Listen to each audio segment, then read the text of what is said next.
Hai hai hai kiddos, apa kabar kalian semua pada hari ini? Kita kembali berjumpa dalam acara kesayangan kita, Kiddy Time, bersama Opa Gali. Kita akan bernyanyi bersama-sama, kita akan menonton film Petualang Kiki dan Didi, dan mendengarkan dongeng dari kakak-kakak pendongeng yang ada di YKB TV. Kamu akan berjumpa dengan Opa Gali setiap hari Sabtu mulai pukul 9.30 waktu Indonesia Barat dalam acara Kiddy Time. Kita akan bernyanyi bersama-sama, menonton film Petualang Kiki dan Didi, dan mendengarkan dongeng yang seru dari kakak-kakak pendongeng yang hebat-hebat yang ada di YKB TV. Sekarang Opa Gali mau menyapa cucu yang ada di Kecamatan Panei, Simalungun. Halo Yeyen Sejabat, apa kabar kamu hari ini sayang?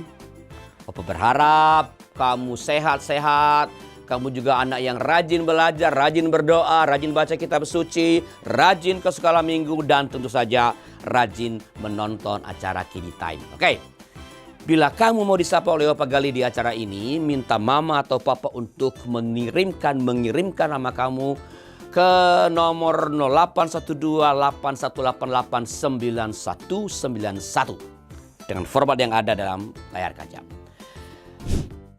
Oke, kita awali jumpa kita dalam acara Kiddy Time kali ini dengan bernyanyi bersama teman-teman kita dari GKI Pakuwon dengan judul Dalam Nama Yesus. Yuk, nyanyi bersama.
Terima kasih kepada cucu-cucuku dari GKI Pakuwon Jakarta yang sudah menyemarakkan acara ini dengan nyanyian. Ada Joanne, ada Arni, ada Den, ada Haris, Theo, dan ada Odelea. Terus berlatih bernyanyi ya supaya suaranya tambah mantep. Lagu ini dapat juga kamu dengarkan kembali di channel Lagu Rohani YKB TV. Dalam channel ini ada lagu-lagu anak, lagu-lagu sekolah minggu, lalu yang mengajarkan kamu untuk hal-hal yang baik, yang menguatkan kamu di saat-saat kamu sedih. Minta papa atau mama untuk mencarikannya dan memutarkannya untuk kamu, ya. Kalau kamu mau bernyanyi di acara Kiddy Time, minta papa atau mama menghubungi Kak Patra di nomor 081281889191. Dan kalau sekolah minggu kamu yang mau nyanyi, ya, minta kakak guru sekolah minggu untuk menghubungi Kak Patar di nomor yang sama. 081281889191. Sekarang mari kita mendengarkan dongeng dari Om Tori dengan judul Putri, Kabut, dan Gunung Es. Selamat menyaksikan.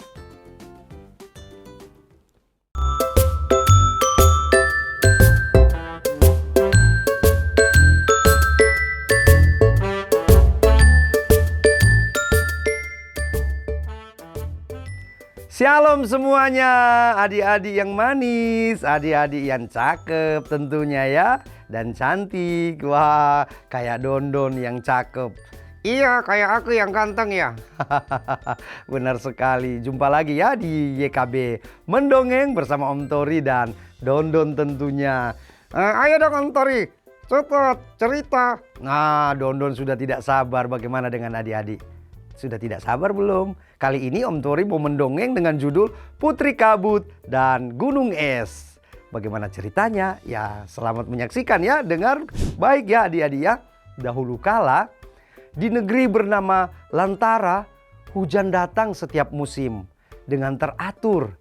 Tanaman tumbuh subur, sungai mengalir jernih, dan sawah-sawah selalu hijau. Penduduknya hidup bahagia. Wah, senang sekali di tempat itu ya Om Tori. Iya benar ya, senang sekali. Penduduknya pokoknya berbahagia. Bagaimana adik-adik, bahagia belum? Jadi mereka tanpa kekurangan air sedikit pun. Tapi mereka menjadi lupa diri adik-adik. Kok jadi lupa sih Om Tori? Atau mereka tidak tahu namanya mereka? Bukan, maksudnya bukan tidak tahu namanya mereka, bukan. Tapi mereka lupa diri, ya. Lupa diri seperti apa itu Om Tori? Nah, mereka lupa diri itu karena kenapa? Mereka mulai membuang sampah ke sungai, menebang pohon sembarangan, dan mereka tidak lagi bersyukur atas anugerah alam yang indah.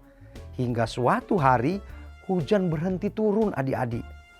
Wah, jadi tidak ada hujan di tempat itu ya Om Tori? Iya, hujan berhenti untuk turun. Hari berganti minggu dan minggu berganti bulan, rumput mulai mengering.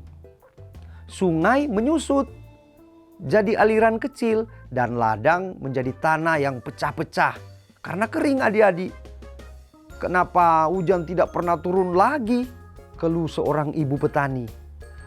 Langit seolah marah pada kita. Nah, jawab yang lain. Di sebuah desa kecil di kaki gunung es tinggal seorang anak bernama Rano. Siapa namanya Don? Rano. Iya benar Don ya. Ia periang adik-adik dan penuh rasa ingin tahu. Ketika semua orang hanya bisa mengeluh, Rano mulai bertanya-tanya. Siapa sebenarnya yang mengatur hujan ini ya? Jadi Rano mulai berpikir dan bertanya. Suatu malam Nenek Rano bercerita.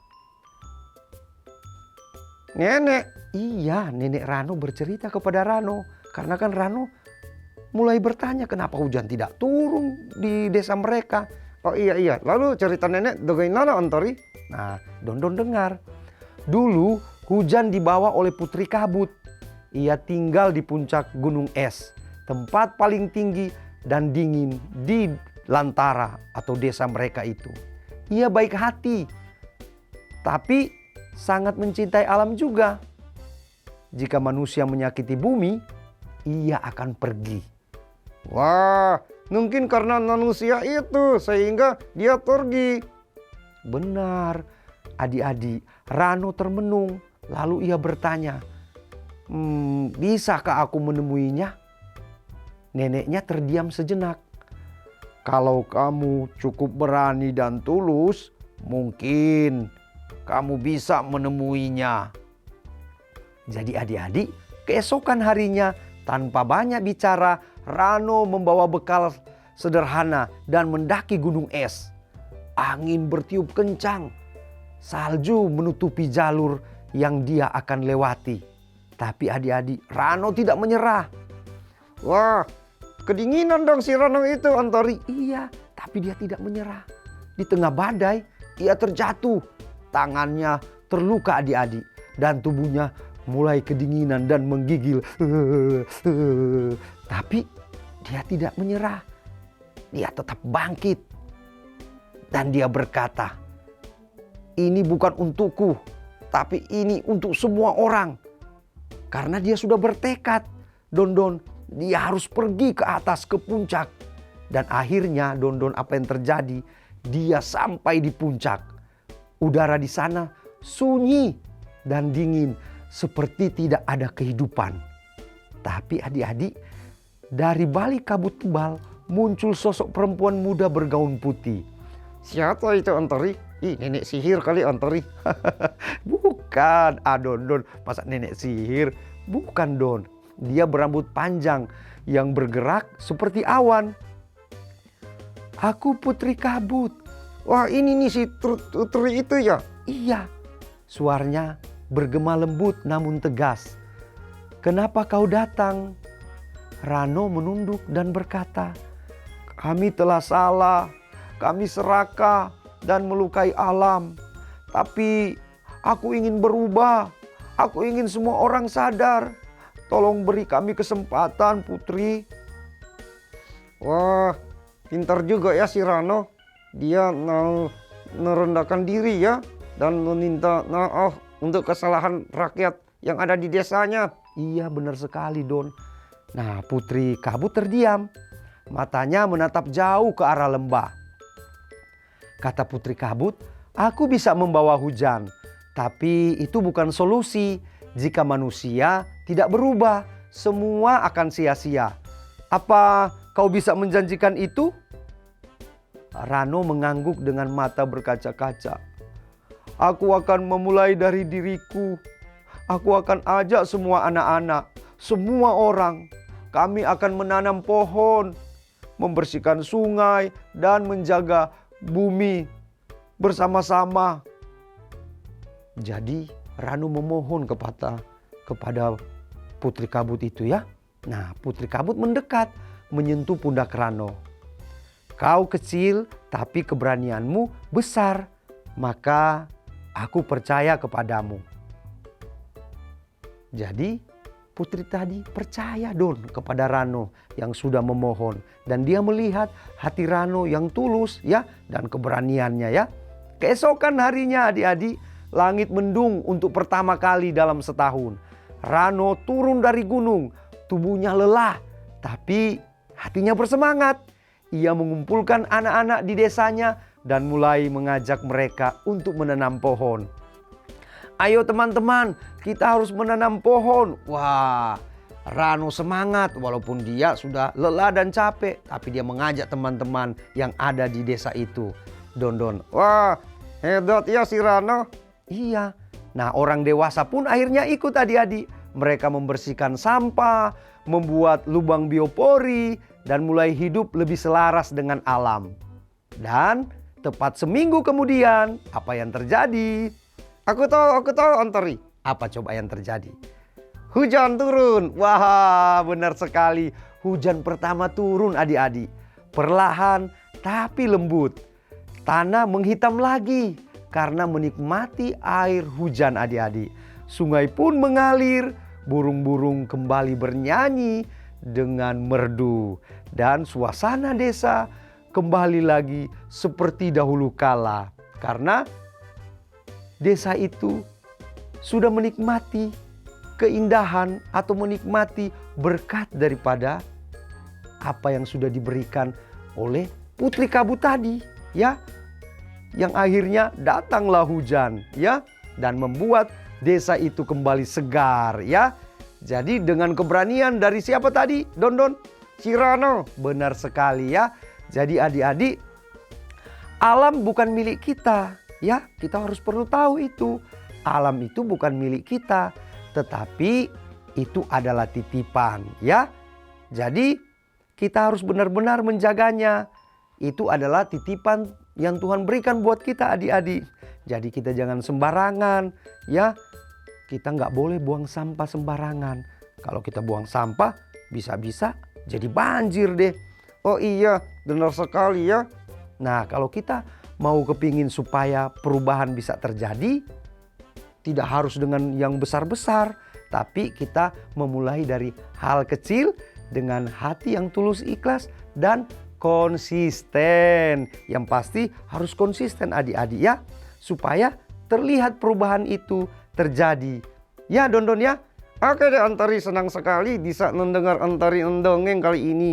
Iya adik-adik ya, semoga cerita tadi boleh menginspirasi buat kita semua. Dan kita boleh bersama-sama menjaga alam kita. Dan kalau ada kesempatan juga kita bisa menanam pohon. Ayo kita menanam pohon ya adik-adik ya. Dan menjaga lingkungan dimanapun kita tinggal dan berada. Oke adik-adik, sampai di sini dulu perjumpaan Om Tori dan Dondon di YKB Mendongeng. Sampai jumpa lagi di lain kesempatan. Bye-bye. Wow, seru banget ya dongengnya ya. Ya enggak?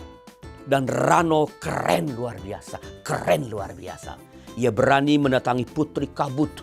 Ia menaiki gunung yang tinggi untuk mengakui kesalahan penduduk yang sudah merusak alam, yang sudah merusak lingkungan. Ia juga memberanikan diri untuk meminta agar hujan diturunkan oleh Putri Kabut. Tidak hanya itu, ia juga mengajak teman-temannya, mengajak seluruh penduduk desa untuk menanam pohon, membuat lubang berbiofori, dan akhirnya hujan pun turun dan semua senang. Tapi kamu tahu nggak apa itu lubang biofori? Apa? Yes, betul sekali. Lubang biofori adalah lubang-lubang yang dibuat di dalam tanah sebagai saluran air agar air meresap ke dalam tanah.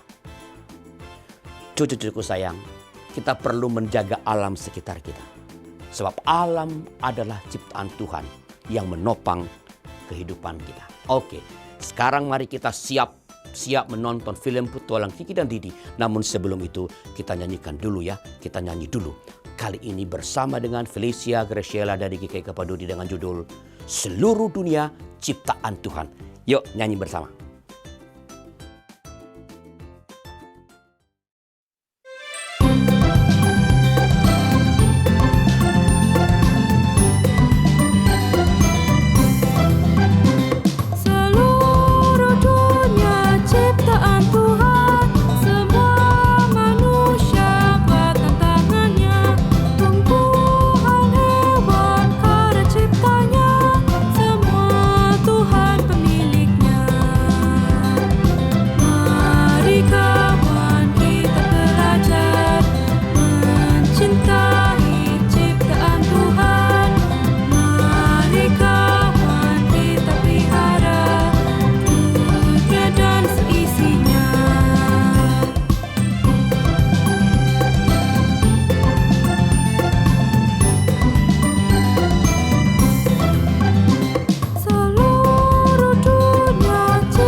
Oke, sekarang mari kita siap-siap menonton film Petualangan Kiki dan Didi yang kali ini berjudul Mau Mendengar Suara Tuhan. Mendengar suara Tuhan? Bagaimana itu? Emang bisa? Yuk, kita saksikan saja.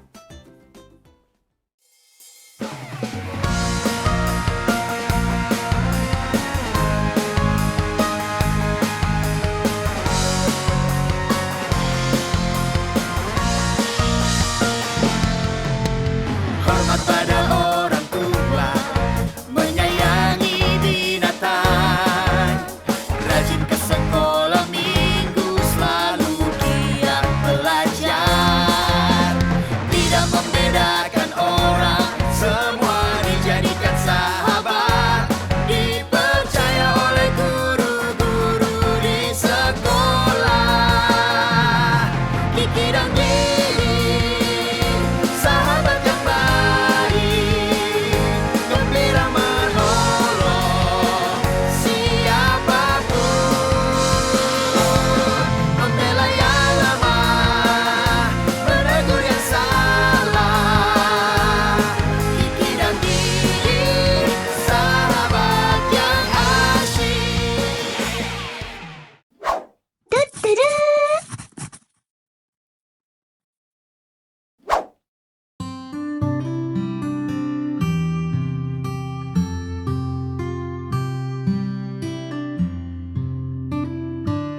Didi, Santi, besok setelah selesai ibadah dan sekolah minggu, bantu Mama jagain stand bazar yuk. Stand besar apa, Ma? Dalam rangka bulan keluarga, gereja kita akan mengadakan aksi sosial. Salah satunya, setiap kelompok persekutuan wilayah akan berjualan makanan setelah ibadah. Keuntungannya akan disumbangkan ke panti asuhan dan panti Reda. Wah, keren. Minggu ini, Mama bertugas menjaga stand kelompok persekutuan wilayah kita. Kalian mau ikut kan? Ini juga termasuk pelayanan loh. Iya, Ma. Santi ikut, Ma. Didi, kamu juga bisa ikut kan? Bazarnya setelah sekolah minggu ya, Ma? Iya, setelah ibadah dan sekolah minggu. Biasanya sekitar 1 jam saja, Di. Tapi pulang sekolah minggu besok, Didi diajak main ke rumah Karel, Ma. Dia punya mainan baru. Didi nggak usah ikut bantu Mama ya. Mainnya setelah selesai basar saja, Di. Basar begini nggak setiap minggu ada loh. Ini kesempatan untuk kita belajar melayani di gereja. Aduh, gimana ya? Yuk, Di. Mumpung Mama yang bertugas besok. Jadi kalian bisa ikut terlibat. Apa anak-anak juga harus ikut pelayanan, Ma? Memangnya melayani itu ada batasan umur, Di? Ya enggak sih, Kak. Tapi biasanya yang aktif pelayanan di gereja itu orang dewasa kan? Didi, semua orang bisa melayani Tuhan. Nggak dibatasi umur. Tuhan nggak hanya memanggil orang dewasa untuk melayani, tapi juga anak-anak. Mama betul, Di. Di Alkitab juga ada contohnya kan, Ma? Iya, Santi. Tuhan juga berbicara dan memanggil anak-anak untuk menjadi pelayan Tuhan.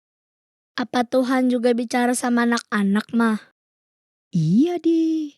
Kamu ingat nggak cerita tentang Samuel? Samuel itu nabi yang diutus Tuhan untuk bangsa Israel. Waktu Samuel masih kecil, dia tinggal di rumah Tuhan di bawah bimbingan Imam Eli. Oh iya, Santi ingat cerita itu, Ma. Tuhan memanggil dan berbicara dengan dia. Samuel juga mendengar suara Tuhan. Suatu malam, Samuel mendengar suara yang memanggil namanya, tetapi ia mengira itu suara Imam Eli. Setelah beberapa kali terjadi, Imam Eli menyadari bahwa Tuhan sedang memanggil Samuel. Lalu Samuel bagaimana, Ma? Imam Eli pun mengajarkan Samuel untuk menjawab, "Berbicaralah Tuhan, sebab hamba-Mu mendengar." Selanjutnya, ketika Tuhan memanggil namanya, Samuel menjawab seperti itu. Itu artinya Samuel mau mendengarkan dan melakukan apa yang Tuhan firmankan padanya. Tapi itu kan zaman dulu, Ma. Kalau sekarang gimana cara dengarnya? Tadi waktu Mama mengajak kita melayani, itu juga Tuhan yang bicara loh, Di. Tuhan bisa berbicara melalui hati kita, melalui firman di Alkitab, guru sekolah minggu, atau nasihat orang tua. Misalnya, kalau kamu melihat orang yang kesusahan dan kamu ingin menolongnya, itu suara Tuhan yang menuntun kamu, Di. Oh, begitu ya, Ma. Jadi kalau aku dengar hatiku bilang jangan nyontek saat ulangan, itu suara Tuhan. Iya, Di. Makanya, kita harus peka mendengar suara Tuhan. Kalau orang tua bicara dan memberi nasihat, kita harus bersedia mendengarkan.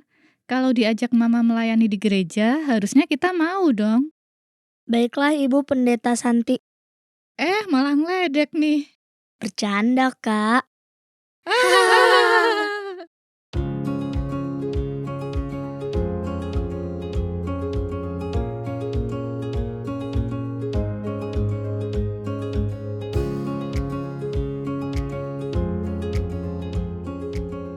Karel, nanti setelah sekolah minggu, aku nggak bisa langsung main ke rumahmu. Aku mau ikut mamaku pelayanan dulu. Aku baru bisa main ke rumahmu agak sore. Nggak apa-apa kan? Nggak apa-apa, Di. Memangnya kamu mau ngapain setelah sekolah minggu? Aku mau bantu mamaku jagain stand jualan di bazar bulan keluarga, Karel. Oh iya, tadi mamaku juga cerita soal itu. Kata mamaku, nanti setelah ibadah ada banyak stand yang jual macam-macam barang dan makanan. Mamaku sudah berencana mau beli makanan yang dijual. Nanti aku juga mau ikut lihat.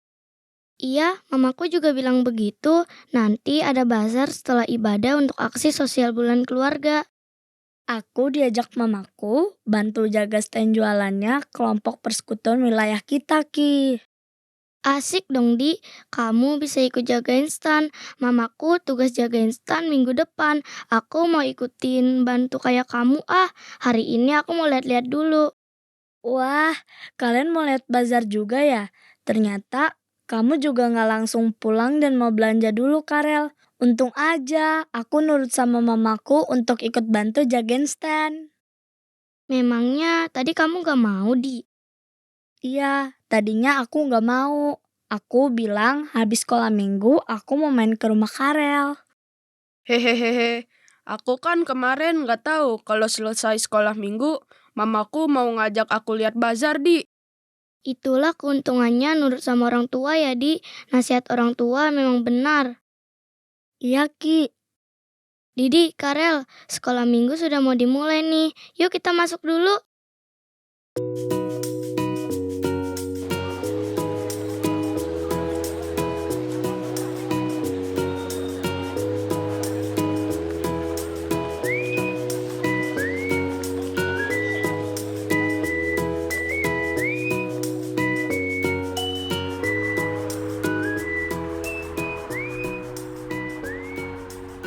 Tadi bazarnya meriah sekali ya, ramai pengunjungnya. Iya, Pak. Sepertinya semua yang ikut ibadah nggak langsung pulang. Mereka antusias ikut berbelanja untuk aksi sosial. Bagaimana pengalaman kalian ikut bantu Mama jaga stand hari ini, Santi, Didi? Seru banget, Pak. Ternyata asik banget, Pak. Terima kasih ya, Didi, Santi. Kalian sudah bantu Mama. Kalau nggak ada kalian, Mama akan kerepotan melayani pembeli. Santi senang kok, Ma. Iya, Mah. Didi juga senang. Syukurlah kalian senang. Baik yang bertugas menjual atau yang membeli, semua sudah terlibat dalam aksi sosial. Papa bangga kalian mau belajar terlibat di kegiatan gereja. Mama harap kalian terus bersemangat seperti sekarang ya. Kalian terus lanjutkan pelayanan kalian untuk Tuhan. Melayani itu banyak caranya. Didi, Papa senang kamu mau melayani sejak masih anak-anak. Soalnya Didi sudah sempat dinasehati tentang mendengar suara Tuhan, Pak. Hehehe. Wah, sepertinya Papa ketinggalan berita nih. Memangnya Didi dapat nasihat apa? Tadinya Didi nggak langsung mau ikut bantu pelayanan hari ini, Pak. Tapi Mama dan Kak Santi bilang, Tuhan juga memanggil anak-anak untuk melayani.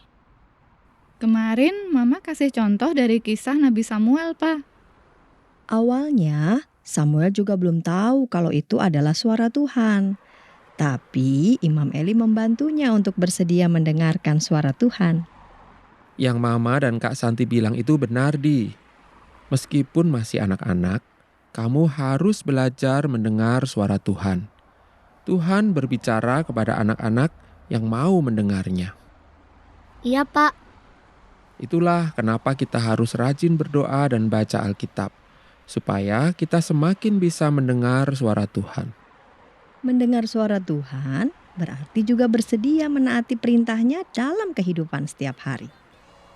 Tuhan seringkali berbicara melalui orang-orang yang mengasihi kita seperti orang tua. Jadi kalau mama, papa, oma, opa, guru di sekolah, atau guru sekolah minggu mengajarkan hal yang baik, kita harus mau mendengarkan. Siapa? Bagus, itu baru anak Tuhan.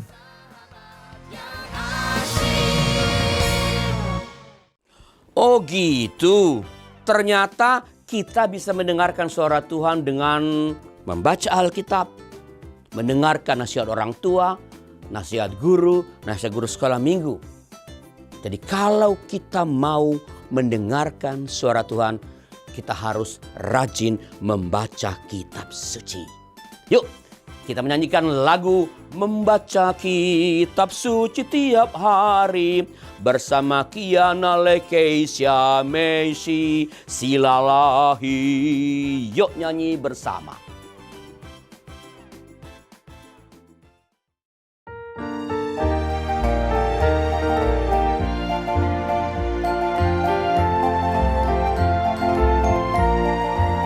Membaca kitab suci tiap hari, itu Tuhan inginkan.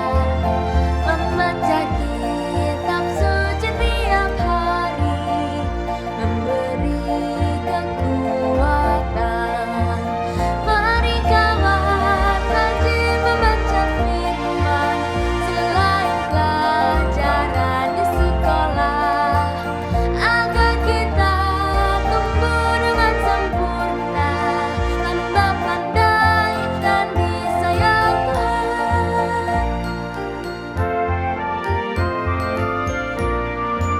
Membaca kitab suci tiap hari, itu Tuhan inginkan. Membaca kitab suci tiap hari, memberi kekuatan. Mari kawan rajin membaca firman, selain pelajaran di sekolah, agar kita tumbuh dengan sempurna, tambah pandai dan disayang Tuhan. Mari kawan rajin membaca firman, selain pelajaran di sekolah, agar kita tumbuh dengan sempurna, tambah pandai dan disayang Tuhan. Tambah pandai dan disayang Tuhan. Nah, sekarang kita siap-siap mendengarkan dongeng dari Om Paul dengan judul Si Kelinci dan Mahkota Emas. Kak Ivan, tolong ya putarkan video dongengnya dan mari kita saksikan.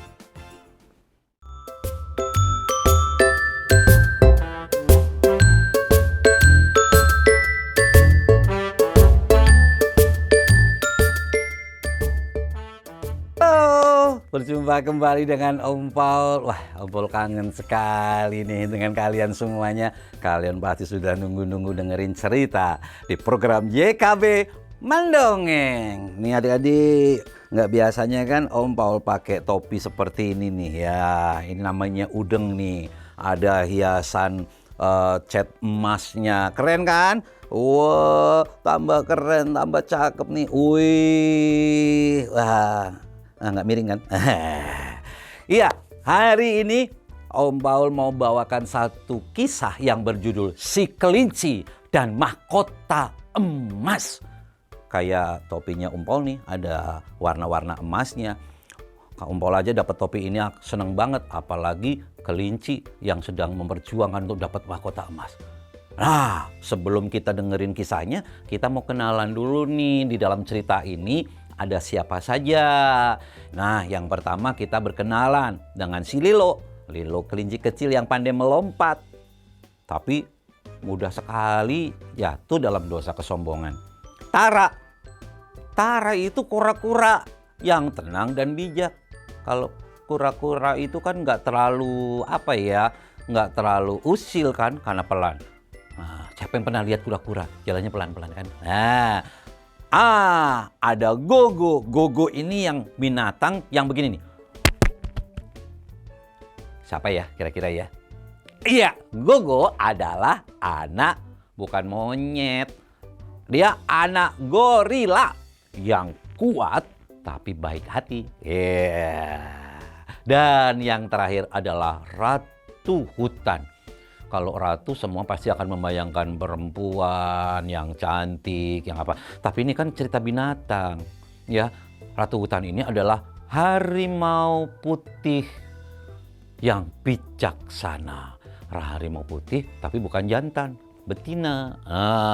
Gitu ya, pemimpin hutan, makanya disebut ratu. Nah, cerita ini mengisahkan tentang Lilo, seekor kelinci kecil yang jago meloncat. Merasa dirinya paling hebat di antara teman-teman yang lain dalam hal melompat, maka dia agak sedikit sombong sih akhirnya.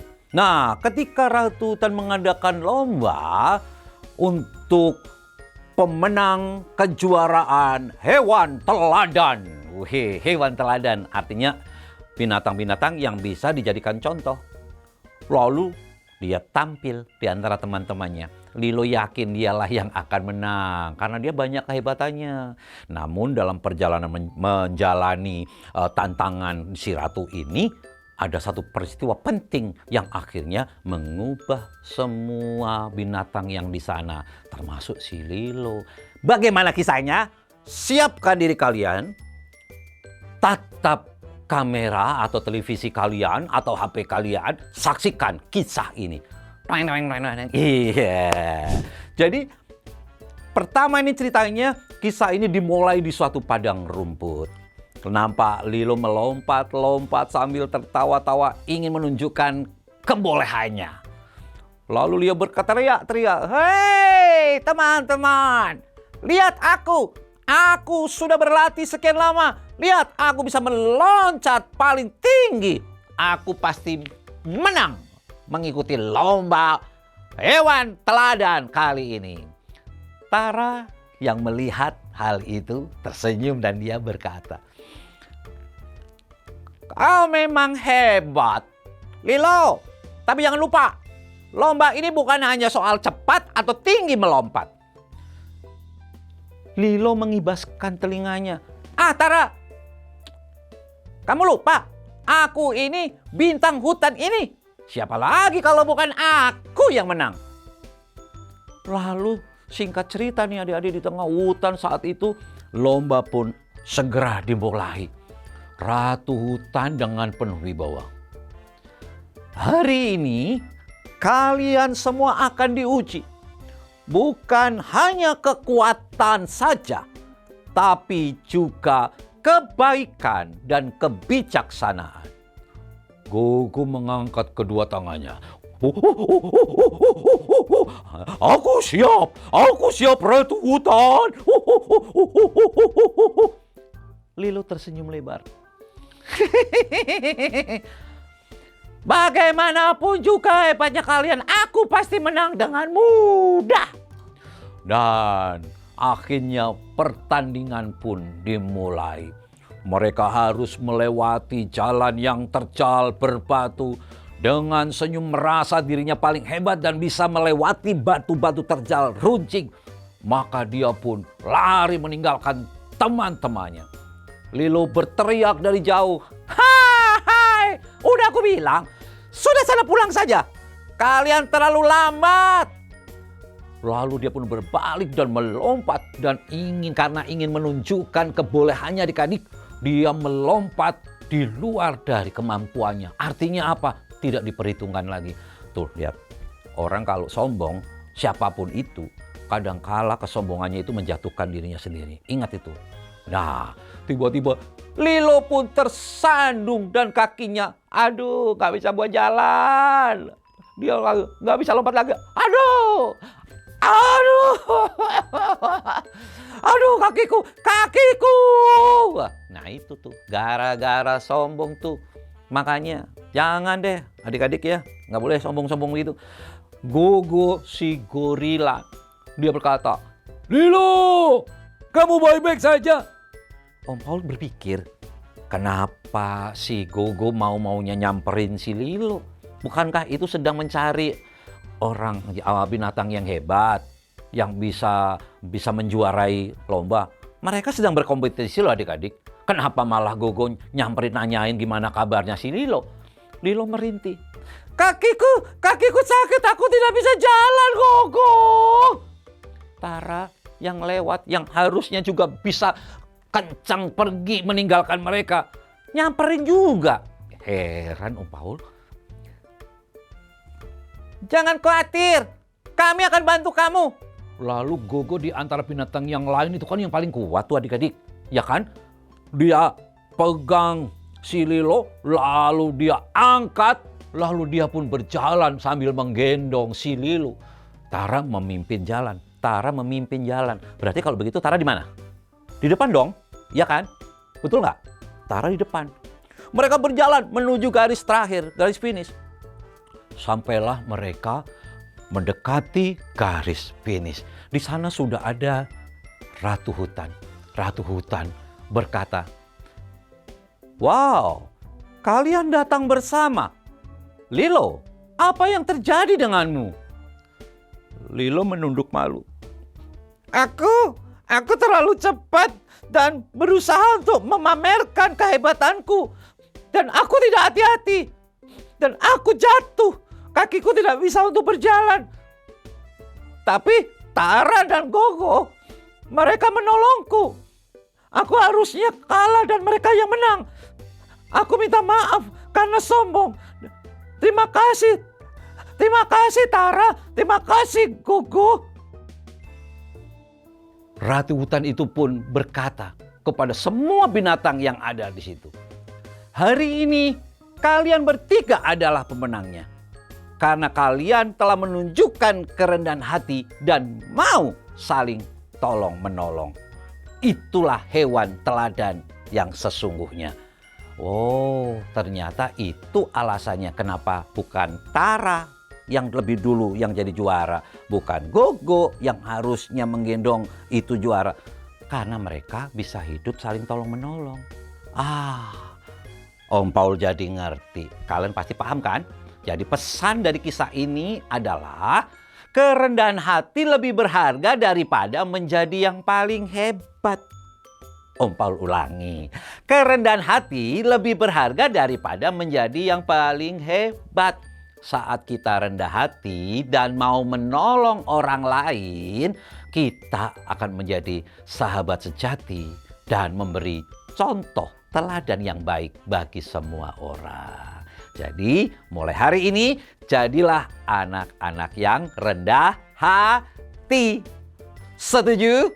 Siapa yang setuju tepuk tangannya yang keras tolong. Oke, sampai berjumpa di lain kisah yang menarik, seru, unik, lucu dari program YKB. Semuanya katakan mendongeng. Bye-bye, sampai berjumpa lagi bersama Om Paul. Dadah. Kerendahan hati lebih berharga dari menjadi yang paling hebat. Kerendahan hati lebih berharga dari menjadi yang paling hebat. Begitulah tadi nasihat Om Paul. Oke, cucu-cucu sayang, Opa Gali segera pamit. Sampai jumpa Sabtu depan dalam acara kesayangan kita, Kiri Time. Bye.